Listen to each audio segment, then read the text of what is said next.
everybody, and welcome back to my channel for this Tuesday morning, afternoon or evening across where we may be at. I hope it is treating you well, and today I've got a Mirror newspaper article for you about the internet doctor, Dr. Alex George, has recently come out as autistic in the press and media.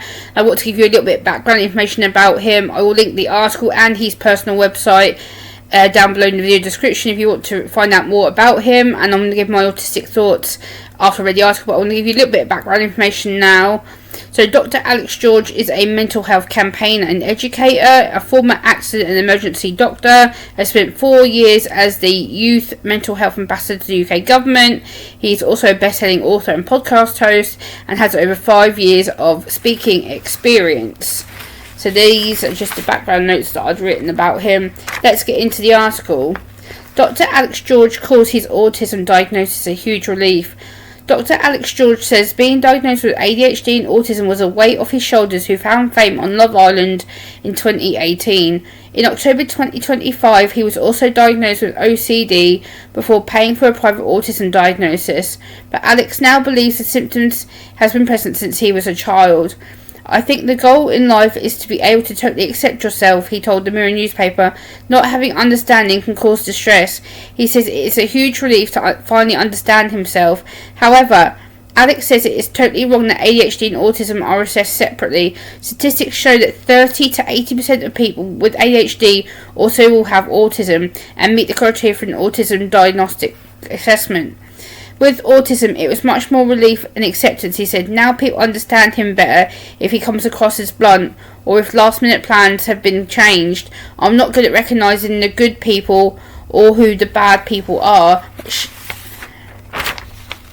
Currently, it takes 6 months and 5 years on the NHS to receive a neurodivergent diagnosis via the Right to Choose system in the UK. The time is between 2 to 12 months. The system needs to bend to people, not people bending for the system. Dr. Alex says we are letting down neurodiverse young people and children, with many now being assessed in their 20s, 30s and now 40s. 2 years ago, Dr. Alex wanted to end his life, but it was a run and a phone call with a friend that saved his life. So what are my thoughts on this article as an autistic woman? I really like that Dr. Alex has been so brave and strong and open to share his diagnosis of ADHD and autism and his other neurodivergent conditions within the public newspaper media space. I think it's also a good way of increasing the acceptance and the open diversity talk about understanding what autism is, ADHD, OCD is.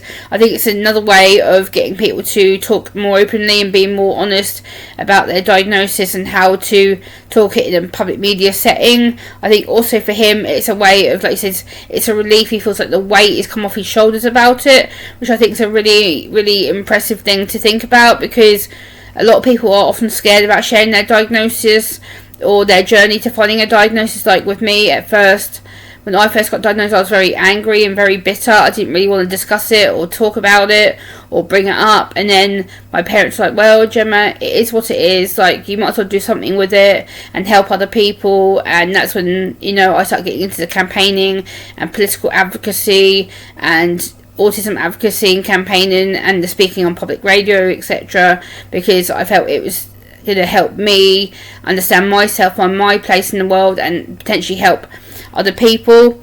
So I really think that's a good way that he's done that. I think it's a really good way of getting autism, ADHD, OCD, neurodiversity in general on the table for public discussion. I think it's really nice that he's been brave enough and strong enough to share his own journey, his own experience of being diagnosed and how he identifies with it.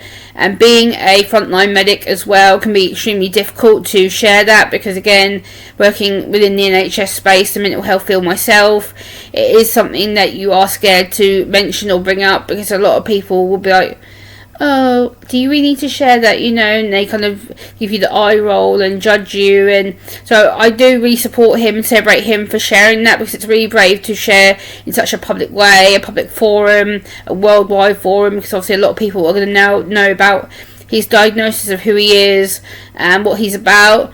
So I think that's a really good step forward for the discussion, public awareness. We still have a long way to go when it comes to acceptance and promotion of autism, ADHD, OCD, any form of neurodiversity condition, or neurodiversity spectrum, I should say. But yeah, I really celebrate him for coming out and talking about it and bringing his own diagnosis to the table, and hopefully he'll get a lot more support, and he'll have a lot more people who self-identify or will understand what they're going through or how to access help to begin with. So I think that's helped people, hopefully will resonate with him. The one thing I was very, very not happy about though is that he's promoting these gut health supplements, claiming that they help with autism and ADHD. This is a really dangerous route that he's taking, because again, autism and ADHD cannot be treated by medication, and for him to be promoting this brand saying it helps him and it helps people with autism and ADHD, no. You can't be promoting medicines and saying, oh, this is going to help you and this is going to help your gut and all this stuff. That's basically eugenics.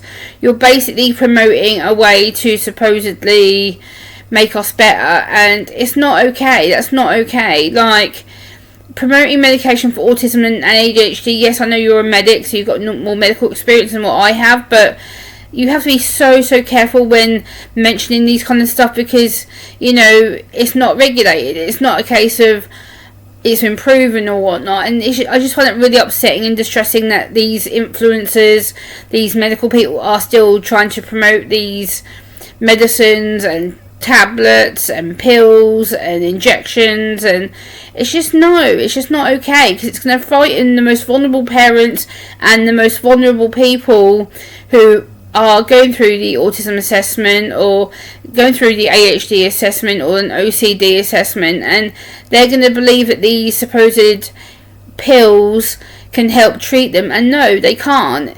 They may help with certain side effects if they have underlying conditions like irritable bowel or whatever, but we have to be so careful to even mention things like this. So that's the only thing I disagree with. But let me know what you think down in the comments section. I would love to hear from you, and I will see you on the next one. Bye!